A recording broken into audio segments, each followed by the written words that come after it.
من الفضائية الإريترية نقدم لكم نشرة مفصلة للأنباء والمستهل بالعناوين.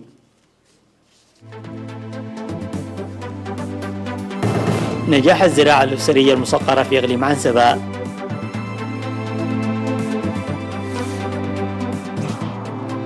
دورة تأهيلية لمكافحة الجراد في الإقليم الأوسط.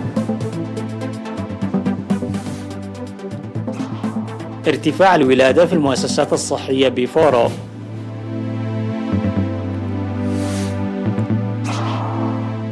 آسيا تزيد من قيود كورونا مع ظهور حالة إصابة جديدة بالفيروس. واشنطن تحض طالبان على خفض العنف. الصين تفند الاتهامات الأمريكية بشأن بحر الصين الجنوبي.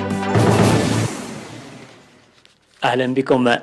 ذكر المزارعون في ضاحية محباش بمديرية علاب برعدة أن نتائج مرضية تحققت في حياتهم المعيشية من المزارع الأسرية المصقرة.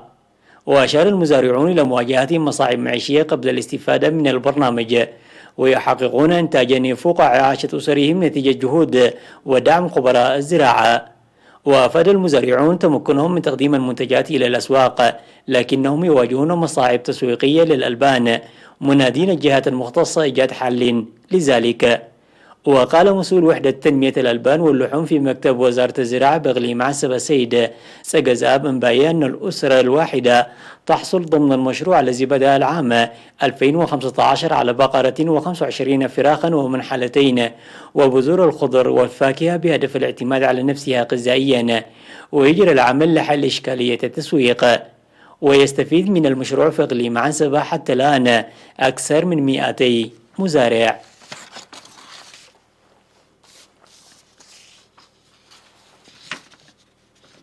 نظم فرع الزراعة والأراضي في الإقليم الأوسط في الفترة من 2 من يونيو وحتى 14 من يوليو على فترتين دورة تأهيلية لأكثر من 2500 مزارع وأعضاء الجيش الشعبي حول السيطرة على سراب الجراد والقضاء عليه. واشتملت الدورة على أنواع المبيدات وكيفية استخدامها ضد الآفات والاحترازات التي يجب اتباعها أثناء عملية الرش وطبيعة سراب الجراد وغيرها من الآفات المتنقلة. وأوضحت منسقة الدورة السيدة لوام كبروم وجود الجراد في منطقتنا عامة وخاصة في دول الجوار، وبما أن الجراد متنقل من طبيعته من المهم والضروري القيام بالاستعداد المسبق. بدورهم قال الدارسون أن المعرفة التي اكتسبوها تساعد في مكافحة الجراد بالقيام بالاحتياطات اللازمة من المبيدات، معبرين عن ثقتهم الكبيرة لتسيير مهام فاعلة إذا وجدت معلومات آنية عن توفير المعدات اللازمة.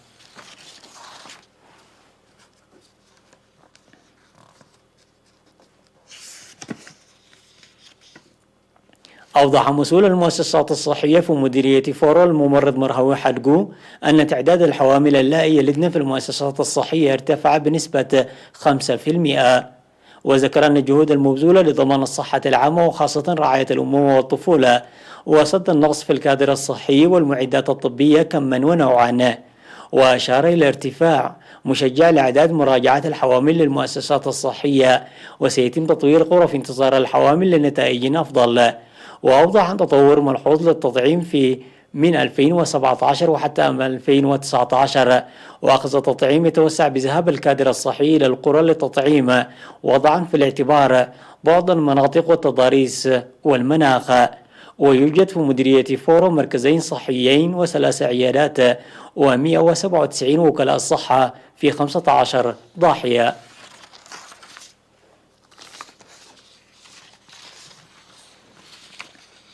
نظم سكان منطقة عدباري في مديرية منرفرة بالإقليم الجنوبي نفيرا شعبيا لحراسة مزارع 13 أسرة الشهيد بالسيران.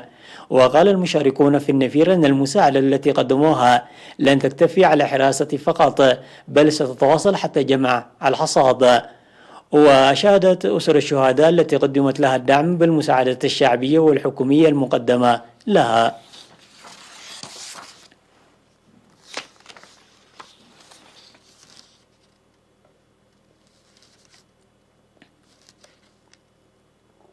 يواصل الشعب الإريتري في الداخل والمهجر مساعدة المحتاجين المتضررين جراء وباء فيروس كورونا بإعفائه مدفوعات إيجارات البيوت لفترات محدودة.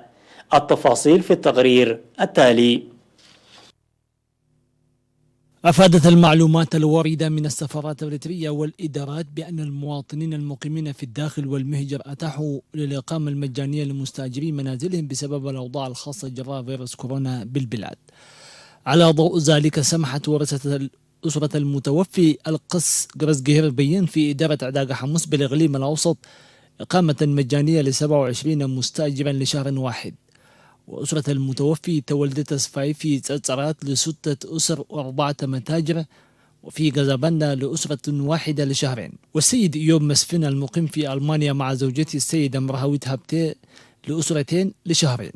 والسيد دبرتين هبتين في شمانوغوس ل4 مستأجرين لشهرين.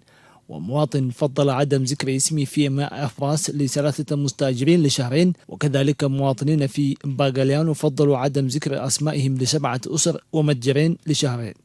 وفي إدارة مايتمناي سمح السيد كبروم نقاش إقامة مجانية لمستأجر واحد لشهرين. وفي إدارة أباشاول سمح السيد أبرها حقوس إقامة مجانية لمستأجرين. والسيد مبراد قبر مدهن مع أخوانها ل4 مستأجرين لشهرين. وفي إدارة ترافولو سمحت مواطنة مقيمة في فرانكفورت فضلت عدم ذكر اسمها لأسرة واحدة ل3 أشهر.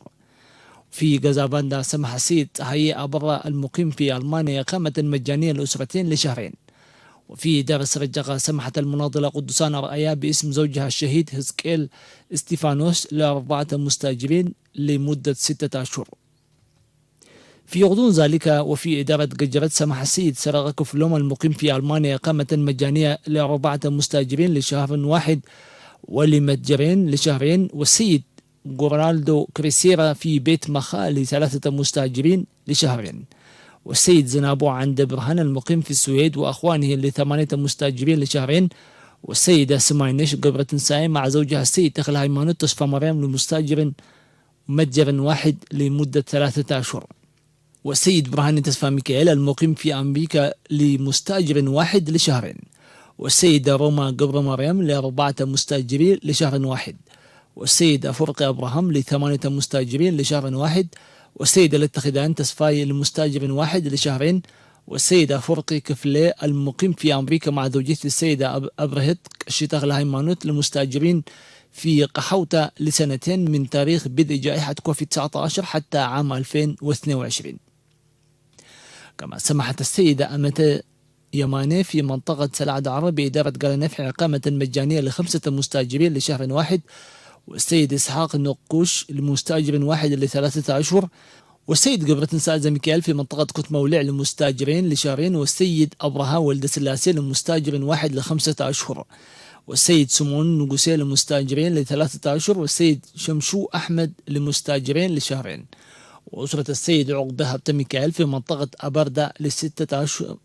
وأسرة السيد عقبة هبت ميكائيل في منطقة أبردة ل6 مستأجرين لشهرين. وكذلك أسرة رفايل ولد سلاسي ل6 مستأجرين لشهرين. وفي إدارة أخرية سمح السيد زكريس ولد أبزقي المقيم في أمريكا لمستأجرين ل4 أشهر. والسيدة نوريا محمد المقيمة في إنجلترا لمستأجر واحد.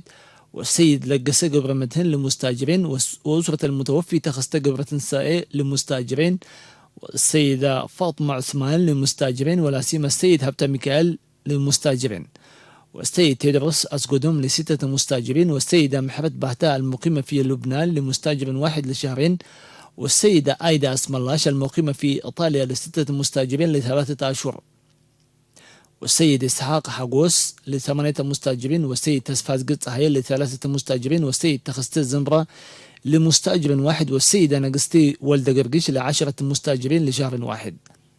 في غضون ذلك وفي إدارة سنبل سمحت أسرة المتوفي في تراري براخي تصفى مريم إقامة مجانية ل12 أسرة مستأجرة في أبا شاول وسلاس قبر مريم المقيمة في أمريكا ل5 مستأجرين. والسيد برهان قبراي المقيم في كندا ل4 مستأجرين. وأسرة المتوفي حيلون قبر زقابيهر المقيمة في ألمانيا ل4 مستأجرين. والسيد مكونين برهان المقيم في المملكة العربية السعودية وزوجته السيدة فرونين تسقاي لمستأجرين.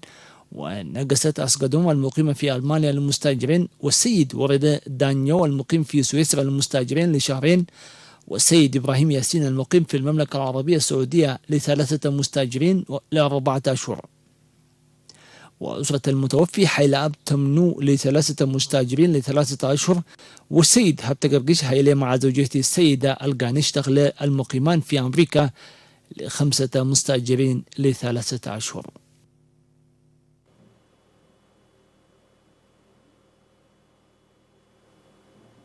سببت الأمطار الغزيرة المصحوبة بالرياح التي هطلت في 11 من يوليو في مديرية حقات أضرارا على الممتلكات.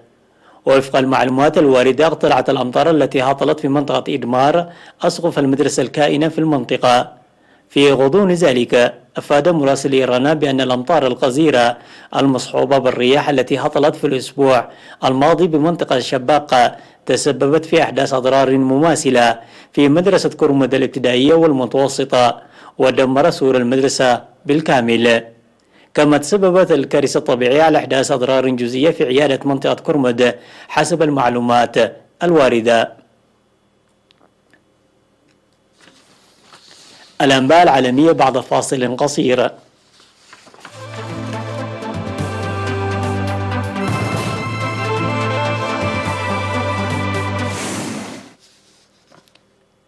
شددت الولايات الأسترالية الرقابة على الحدود فيما استعادت ديزني لإغلاق متنزه ألعابها في هونغ كونغ.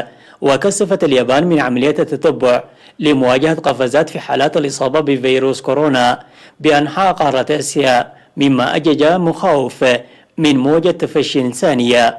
وفي آسيا، حيث ظهر الفيروس بوسط الصين لأول مرة نهاية العام الماضي، تجد أجزاء كبيرة من القارة مبررات لوقف وعودة فتح اقتصادياتها بعد أن نال بعضها إشادة لتعامله مع التفشي لدى ظهوره.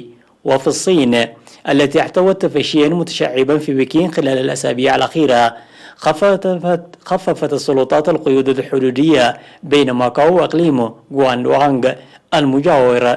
وبلغ عدد إصابات فيروس كورونا بأنحاء العالم وفقا لإحصائيات رويترز 13 مليون يوم أمس الاثنين، بزيادة 1,000,000 حالة عما كان عليه قبل 5 أيام فقط. وأودت الجائحة بحياة أكثر من نصف مليون شخص خلال 6 أشهر ونصف، في حين حذرت منظمة الصحة العالمية من أن الجائحة ستسوء إذا تقاعست الدول عن الالتزام بإجراءات وقائية صارمة. أعلنت الولايات المتحدة عن أن اتفاقها التاريخي مع حركة طالبان دخل المرحلة التالية، وحضت المسلحين على خفض العنف لإفساح المجال أمام بدء مفاوضات السلام مع الأفغان. وفي الاتفاق المبرم نهاية سبتمبر الماضي، تعهدت واشنطن سحب القوات الأجنبية من أفغانستان بحلول منتصف 2021 مقابل ضمانات من طالبان خصوصا بإعادة تحريك مفاوضات السلام. وتتوقف المحادثات بين حركة طالبان وكابل على صفقة تبادل الأسرى التي أصبحت شبه مكتملة. ومنذ توقيع الاتفاق كثفت طالبان هجماتها في أنحاء كثيرة من أفغانستان ما أسفر عن مقتل المئات. ودان المبعوث الأمريكي الخاص لأفغانستان زلمي خالزاد العنف قائلا أن أعدادا كبيرة من الأفغان تموت من دون سبب. وأضاف مشيرا إلى هجوم حركة طالبان على مكتب لوكالة الاستخبارات الأفغانية في الريف شمال البلاد، الذي أدى إلى مقتل ما لا يقل عن 11 من أفراد الأمن.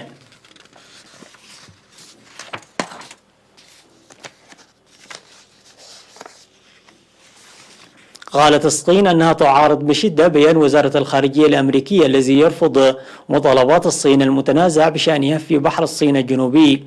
ووصفت اتهامات واشنطن للصين بالتنمر على جيرانها بأنها غير مبررة على الإطلاق. وقالت السفارة الصينية في الولايات المتحدة في بيان نشر على موقعها إن الولايات المتحدة ليس لها أي صلة مباشرة بالنزاعات، ومع ذلك تواصل التدخل في القضية. وأضافت أنه تحت ذريعة الحفاظ على الاستقرار تستعرض أي الولايات المتحدة قوتها وتسيير التوتر وتحرض على المواجهة في المنطقة.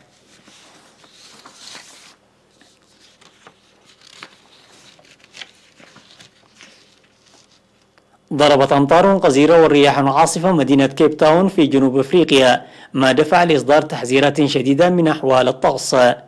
ووفقا لوسائل الإعلام المحلية فقد أدت الرياح القوية إلى سقوط العديد من الأشجار في المناطق السكنية وتهديم الأسطح بعد هبة عاصفة شديدة. وأثارت مقاطع الفيديو المنشورة على الإنترنت أمواجا ضخمة على ساحل كيب تاون تخلف رقوة التطاير على الطرقات.